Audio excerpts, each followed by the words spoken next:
नाभू शुभ्रारबिंदु तदुपरि विलिखन मंडलं चंडरश्मयी संसार सैक सारं त्रिभुवन जननी धर्म कामार्थं दत्री तस्मिन् मध्ये त्रिभागे तृतय तनुधरा छिन्नमस्ता प्रशस्ता तम वंदे छिन्नमस्ता समन भयहरा योगिनी योगमुद्रा जगज्जननी माँ छिन्नमस्ता षोड़शी देवी आदि दिनर इष्ट देवता बुद्ध देवता लक्ष्मीनारायण जगन्नाथ बलभद्र सुभद्रा सुदर्शन चतुर्धामती देवता इष्टदेवी माँ जगज्जननी खंडुआरी जो मैंने आज आष्ट संवादर दैनिक राशिफल कार्यक्रम देखुंट शुणुंट से आज दिन सुख समृद्धि मानसिक पारिवारिक शांति एवं आत्मसंतोषर दिन हो यह ही जगन्नाथ पाखे कामना करी आरंभ करुचु आज आमर दैनिक राशिफल कार्यक्रम।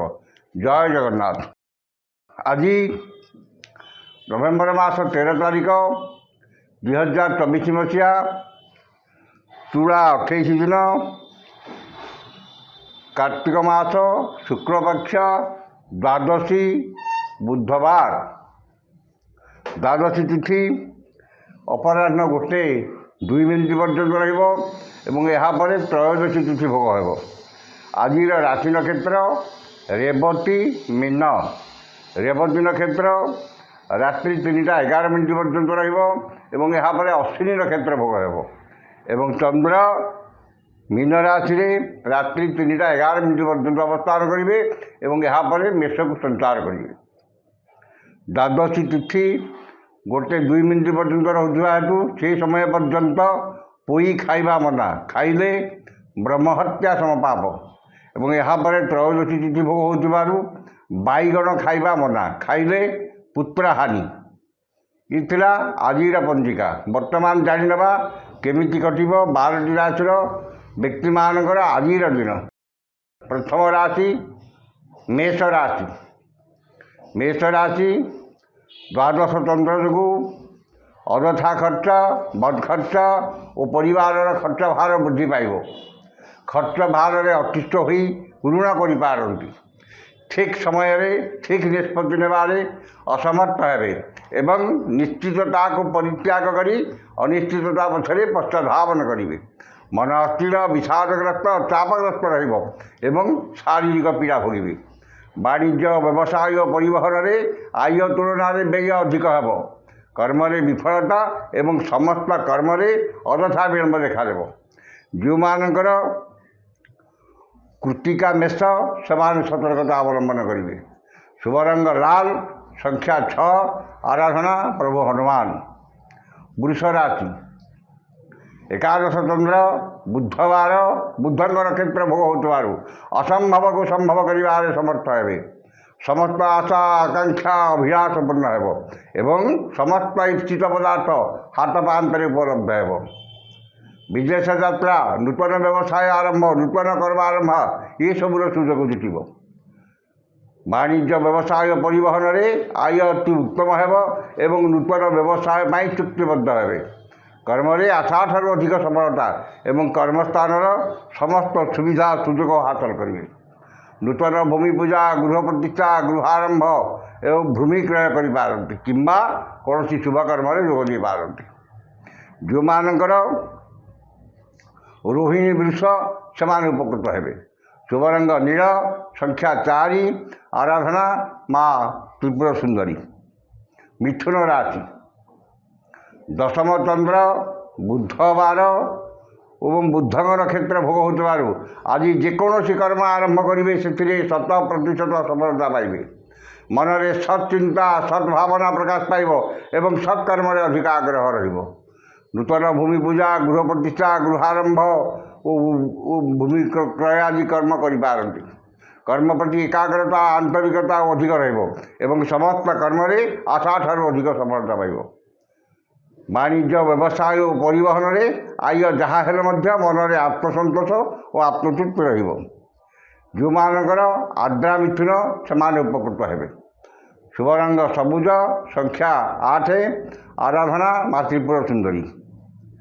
कर्कट राशि घाट 12 और नवम चंद्र जो ସମସ୍ତ କର୍ମରେ ଶୁଭଫଳ ମିଳିଲେ ମଧ୍ୟ ମନ ଅସ୍ଥିର, ବିଷାଦଗ୍ରସ୍ତ, ଚାପଗ୍ରସ୍ତ ରହିବ। ଗୁରୁଜନଙ୍କ କୃପା, କ୍ଷମତାଶାଳୀ ବ୍ୟକ୍ତିଙ୍କ ସହାୟତା ଏବଂ ରାଜନୈତିକ ବ୍ୟକ୍ତିଙ୍କ ଶୁଭଦୃଷ୍ଟିରେ ରହିବେ। ମନରେ ଉନ୍ନତ ଚିନ୍ତାଧାରା, ଉଚ୍ଚାଭିଳାଷ ପ୍ରକାଶ ପାଇବ ଏବଂ ମହତ୍ ବ୍ୟକ୍ତିଙ୍କ ଆଶ୍ରୟ ପାଇବେ। ବାଣିଜ୍ୟ, ବ୍ୟବସାୟ ଓ ପରିବହନରେ ଆୟ ଅତି ଉତ୍ତମ ହେବ। କର୍ମରେ ସଫଳତା ମିଳିଲେ ମଧ୍ୟ ଘାଟ ବାର ଯୋଗୁଁ ପଦସ୍ଥ ଅଧିକାରୀ କିମ୍ବା ସହକର୍ମୀଙ୍କ ସହ ମତାନ୍ତର ହୋଇପାରେ। ଯେଉଁମାନଙ୍କର ପୁଷ୍ୟା କର୍କଟ ସେମାନେ ଉପକୃତ ହେବେ। ଶୁଭ ରଙ୍ଗ ଧଳା, ସଂଖ୍ୟା 1, ଆରାଧନା ଭଗବାନ ଶିବ। ସିଂହ ରାଶି। ଅଷ୍ଟମ ଚନ୍ଦ୍ର ଯୋଗୁଁ ବାଦ ବିବାଦ, ସ୍ୱାସ୍ଥ୍ୟ, ଆର୍ଥିକ କାରବାର ଏବଂ ଯାନବାହନ ଆରୋହଣ କାଳରେ ସତର୍କତା ଅବଲମ୍ବନ କରିବେ। ଚାଲି ଚଳନ, ବ୍ୟବହାର, କଥାବାର୍ତ୍ତା ବିବାଦୀୟ ହେବ ଏବଂ ସମସ୍ତ କର୍ମରେ ଭୁଲ ନିଷ୍ପତ୍ତି ନେବେ। ଉଚିତ କର୍ମରୁ ବିଚ୍ୟୁତ ହୋଇ ଅନୁଚିତ କର୍ମରେ ଆଗ୍ରହ ରଖିବେ ଏବଂ ସତ୍ସଙ୍ଗ ପରିତ୍ୟାଗ କରି କୁସଙ୍ଗରେ ପଡ଼ିବେ। ବାଣିଜ୍ୟ, ବ୍ୟବସାୟ ଓ ପରିବହନରେ ଆୟ ତୁଳନାରେ ବ୍ୟୟ ଅଧିକ ହେବ। କର୍ମରେ ବିଫଳତା ଓ କର୍ମ ପ୍ରତି ଅନାଗ୍ରହ ଭାବ ପ୍ରକାଶ ପାଇବ। ଯେଉଁମାନଙ୍କର ଉତ୍ତରା ଫାଲ୍ଗୁନୀ କନ୍ୟା ସେମାନେ ସତର୍କତା ଅବଲମ୍ବନ କରିବେ। ଶୁଭ ରଙ୍ଗ ଗୋଲାପୀ, ସଂଖ୍ୟା 3, ଆରାଧନା ପ୍ରଭୁ ଶ୍ରୀ ଜଗନ୍ନାଥ। କନ୍ୟା ରାଶି। ସପ୍ତମ ଚନ୍ଦ୍ର ବୁଧବାର ଓ ବୁଧଙ୍କର କ୍ଷେତ୍ର ଭୋଗ ହେଉଥିବାରୁ ମାନସିକ ପାରିବାରିକ ଶାନ୍ତି ଏବଂ ଦାମ୍ପତ୍ୟ ଜୀବନରେ ମଧୁରତା ଆସିବ। ପରିବାର ସଦସ୍ୟଙ୍କ ମଧ୍ୟରେ ଉତ୍ତମ ବୁଝାମଣା ରହିବ ଏବଂ ପରିବାରରେ ସ୍ୱର୍ଗୀୟ ସୁଖ ଅନୁଭବ ହେବ। ମୂଲ୍ୟବାନ ଧାତୁ, ବସନ ଭୂଷଣ ଓ ସୌଖିନ ଘରୋଇ ଉପକରଣ କ୍ରୟ କରିବେ। ପରିଚିତ ମହିଳାଙ୍କ ଠାରୁ ସାହାଯ୍ୟ ସହଯୋଗ ଏବଂ ଧନ ମିଳିବ। ପରିବାର ସହ କୌଣସି ଶୁଭକର୍ମରେ ଯୋଗ ଦେବେ କିମ୍ବା ନିଜର କୌଣସି ଶୁଭକର୍ମର ଆୟୋଜନ କରିବେ। ବାଣିଜ୍ୟ, ବ୍ୟବସାୟ ଓ ପରିବହନରେ ଆୟ ଅତି ଉତ୍ତମ ହେବ। କର୍ମରେ ସଫଳତା ଓ ମହିଳା ସହକର୍ମୀଙ୍କର ସାହାଯ୍ୟ ସହଯୋଗ ପ୍ରାପ୍ତ କରିବେ। ଯେଉଁମାନଙ୍କର ହସ୍ତାକନ୍ୟା ସେମାନେ ଉପକୃତ ହେବେ। ଶୁଭ ରଙ୍ଗ ସବୁଜ ମେରୁନ୍, ସଂଖ୍ୟା 2, ଆରାଧନା ଭଗବାନ ବିଷ୍ଣୁ। ତୁଳା ରାଶି। ଷଷ୍ଠ ଚନ୍ଦ୍ର ବୁଧବାର ଓ ବୁଧଙ୍କର କ୍ଷେତ୍ର ଭୋଗ ହେଉଥିବାରୁ ଘାଟ ତିଥିର ପ୍ରଭାବ ରହିବ ନାହିଁ। ମନରେ ପ୍ରସନ୍ନତା, ଶରୀରରେ ସୁସ୍ଥତା, ପରିବାରରେ ମିତ୍ରତା, ସମସ୍ତଙ୍କ ସହ ବନ୍ଧୁତା, ଚାଲିଚଳନରେ ସଂଯମତା, ବଚନରେ ମଧୁରତା ଏବଂ ସମସ୍ତ କର୍ମରେ ସ୍ୱଚ୍ଛତା ଓ ସମୟାନୁବର୍ତ୍ତିତା ଆପଣାଇବେ। ପରୋପକାର, ସମାଜ ସେବା ଓ ଧାର୍ମିକ କର୍ମରେ ଅଧିକ ଆଗ୍ରହ ରହିବ। ମନରେ ଉନ୍ନତ ଚିନ୍ତାଧାରା, ଉଚ୍ଚାଭିଳାଷ ପ୍ରକାଶ ପାଇବ ଏବଂ ମହତ୍ ବ୍ୟକ୍ତିଙ୍କ ଆଶ୍ରୟ ମିଳିବ। ବାଣିଜ୍ୟ, ବ୍ୟବସାୟ ଓ ପରିବହନରେ ଆୟ ଅତି ଉତ୍ତମ ହେବ ଏବଂ ବ୍ୟବସାୟର ଶାଖା କିମ୍ବା ନୂତନ ବ୍ୟବସାୟ ପାଇଁ ଉଦ୍ୟମ ଜାରି ରଖିବେ। କର୍ମରେ ଆଶାଠାରୁ ଅଧିକ ସଫଳତା, ଉଚ୍ଚ ସମ୍ମାନ, ଉଚ୍ଚ ପଦବୀ ଏବଂ କର୍ମସ୍ଥାନର ସମସ୍ତ ବାଧା, ବିଘ୍ନ, ପ୍ରତିବନ୍ଧକ ଦୂର ହେବ। ଯେଉଁମାନଙ୍କର ସ୍ୱାତି ତୁଳା ସେମାନେ ଉପକୃତ ହେବେ। ଶୁଭ ରଙ୍ଗ ସିଲଭର, ସଂଖ୍ୟା 6, ଆରାଧନା ମା ସମଲେଶ୍ୱରୀ। ବିଛା ରାଶି। ପଞ୍ଚମ ଚନ୍ଦ୍ର ଓ ଘାତ ନକ୍ଷତ୍ର ଭୋଗ ହେଉଥିବାରୁ ସମସ୍ତ କର୍ମରେ ଶୁଭଫଳ ମିଳିଲେ ମଧ୍ୟ ମନ ବିଷାଦଗ୍ରସ୍ତ ରହିବ। ବିଦ୍ୟା, ବୁଦ୍ଧି, ଜ୍ଞାନ, ଗାରିମା, ପ୍ରତ୍ୟୁତ୍ପନ୍ନମତି, ଦୂରଦୃଷ୍ଟି, ଧୀଶକ୍ତି, ସ୍ମରଣ ଶକ୍ତିର ବିକାଶ ଘଟିବ। ସନ୍ତାନମାନେ ଆଜ୍ଞାଧୀନ ହେବେ ଏବଂ ତାଙ୍କ କର୍ମକୁ ନେଇ ଗର୍ବ ଅନୁଭବ କରିବେ। ପିତାମାତାଙ୍କ କୃପା ଏବଂ ପୈତୃକ ସମ୍ପତ୍ତି ନେଇ ଲାଗିଥିବା ବିବାଦର ସମାଧାନ ହେବ। ପାରିବାରିକ ସମସ୍ୟା, ପୈତୃକ ସମ୍ପତ୍ତିକୁ ନେଇ ବିବାଦ ଏସବୁର ସମାଧାନ ସରଳ ସମାଧାନ ହେବ। ବାଣିଜ୍ୟ, ବ୍ୟବସାୟ ଓ ପରିବହନରେ ଆୟ ମଧ୍ୟମ ହେବ। କର୍ମରେ ଆଶାଠାରୁ ଅଧିକ ସଫଳତା ଓ ସମସ୍ତଙ୍କର ଶ୍ରଦ୍ଧାର ପାତ୍ର ହେବେ। ଯେଉଁମାନଙ୍କର ଅନୁରାଧା ବିଛା ସେମାନେ ଉପକୃତ ହେବେ। ଶୁଭ ରଙ୍ଗ ହଳଦିଆ, ସଂଖ୍ୟା 3, ଆରାଧନା ମା ଚଣ୍ଡୀ। ଧନୁ ରାଶି। ଘାତ ଚନ୍ଦ୍ର ଯୋଗୁଁ ବାଦ ବିବାଦ, ସ୍ୱାସ୍ଥ୍ୟ, ଆର୍ଥିକ କାରବାର, ସୌଜନ୍ୟରେ କଥାବାର୍ତ୍ତା, ଉପରିସ୍ଥ ବ୍ୟକ୍ତି, କ୍ଷମତାଶାଳୀ ବ୍ୟକ୍ତି ଏବଂ ରାଜନୈତିକ ବ୍ୟକ୍ତିଙ୍କ ସହ କଥାବାର୍ତ୍ତା ବେଳେ ସତର୍କତା ଅବଲମ୍ବନ କରିବେ। ଧନ କ୍ଷତି, ମାନସିକ ଅସ୍ଥିରତା, ପରିବାରରେ ମନମାଳିନ୍ୟ, ଯାନବାହନରେ ଖର୍ଚ୍ଚାନ୍ତ ଏବଂ ଆର୍ଥିକ ଠକାମିରେ ପଡ଼ିପାରନ୍ତି। ବାଣିଜ୍ୟ ବ୍ୟବସାୟ ପରିବହନରେ କ୍ଷତି ଏବଂ ପରିବହନ ବ୍ୟବସାୟରେ ବିପର୍ଯ୍ୟୟର ସାମ୍ନା କରିବେ। ମନ ଅସ୍ଥିର ବିଷାଦଗ୍ରସ୍ତ ଚାପଗ୍ରସ୍ତ ରହିବ ଏବଂ ମାନିମକଟବାରେ ପଡ଼ିପାରନ୍ତି। କର୍ମରେ ବିଫଳତା, ସହକର୍ମୀଙ୍କର ବିରୋଧ ଓ ପଦସ୍ଥ ଅଧିକାରଙ୍କର ରୋଷର ଶିକାର ହେବେ। ଯେଉଁମାନଙ୍କର ଉତ୍ତରାଷାଢ଼ ଧନୁ ସେମାନେ ସତର୍କତା ଅବଲମ୍ବନ କରିବେ। ଶୁଭ ରଙ୍ଗ ହଳଦିଆ, ସଂଖ୍ୟା 5, ଆରାଧନା ମା ତାରା। ମକର ରାଶି, ତୃତୀୟ ଚନ୍ଦ୍ର ବୁଧବାର ବୁଧଙ୍କ ନକ୍ଷତ୍ର ଭୋଗ ହେଉଥିବାରୁ ଘାତ ତିଥିର ପ୍ରଭାବ ବିଶେଷ ରହିବ ନାହିଁ। ଯେହେତୁ ମକର ରାଶି ଦ୍ୱାଦଶୀ ତିଥି ଘାତ ତିଥି ଏବଂ ଏ ଘାତ ତିଥି ଅପରାହ୍ନ 1:02 ପର୍ଯ୍ୟନ୍ତ ରହିବ। ଏହାପରେ ତ୍ରୟୋଦଶୀ ତିଥି ଭୋଗ ହେବ। ତେଣୁକରି ଘାତ ତିଥିର ପ୍ରଭାବ ବିଶେଷ ରହିବ ନାହିଁ। ମନରେ ଉତ୍ସାହ ଉଦ୍ଦୀପନା, ପରିବାରରେ ସୁଖ ଶାନ୍ତି, ସ୍ୱଜନରେ ସୁସମ୍ପର୍କ ଏବଂ ଭାଇ ଭଉଣୀଙ୍କ ପ୍ରତି ସ୍ନେହ ଶ୍ରଦ୍ଧା ଓ ଆନ୍ତରିକତା ଅଧିକ ରହିବ।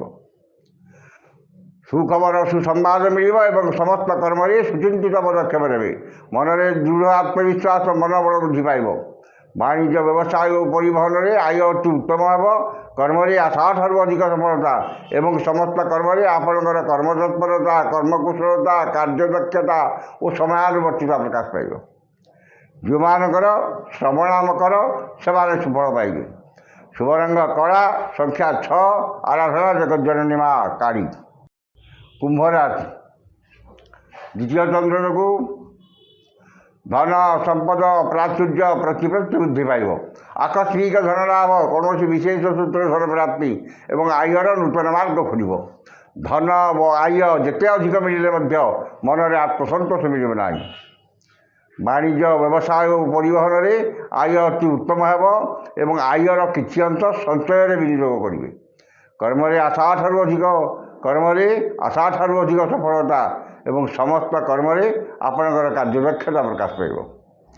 ଯେଉଁମାନଙ୍କର ଶତଭିଷା କୁମ୍ଭ ସେମାନେ ଉପକୃତ ହେବେ। ଶୁଭ ରଙ୍ଗ ବାଇଗଣୀ, ସଂଖ୍ୟା 3, ଆରାଧନା ମା ବିମଳା। ଶେଷ ରାଶି ମୀନ ରାଶି, ଶ୍ରୀଚନ୍ଦ୍ର ଯୋଗୁଁ ଧନ ମାନ ସମ୍ମାନ, ସ୍ୱଜନରେ ସୁସମ୍ପର୍କ, ପରିବାରରେ ସୁଖ ଶାନ୍ତି, ଲକ୍ଷ୍ମୀଙ୍କର କୃପା ଏବଂ ସୁଖାଦ୍ୟ ସୁବଚନ ପ୍ରାପ୍ତି ହେବ।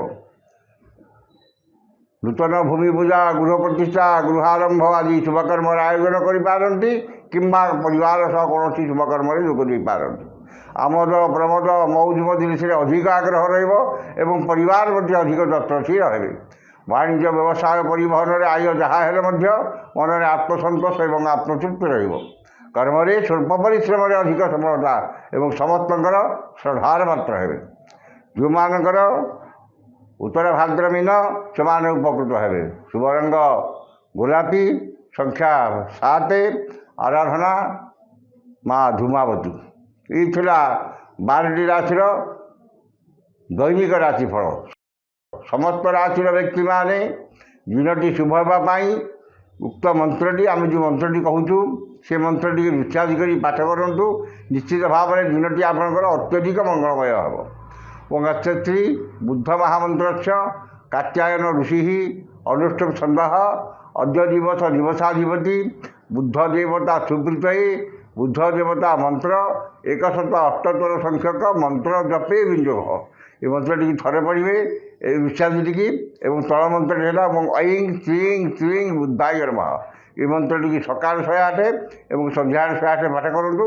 ନିଶ୍ଚିତ ଭାବରେ ଦିନଟି ଆପଣଙ୍କ ପାଇଁ ମଙ୍ଗଳମୟ ହେବ। ଆଜି ତ ସମୟ ସରିଯାଇଛି, ଆସନ୍ତାକାଲି ଦେଖା ହେବ ଠିକ୍ ଏହି ସମୟରେ। ବିଦାୟ ଦିଅନ୍ତୁ। ଜୟ ଜଗନ୍ନାଥ।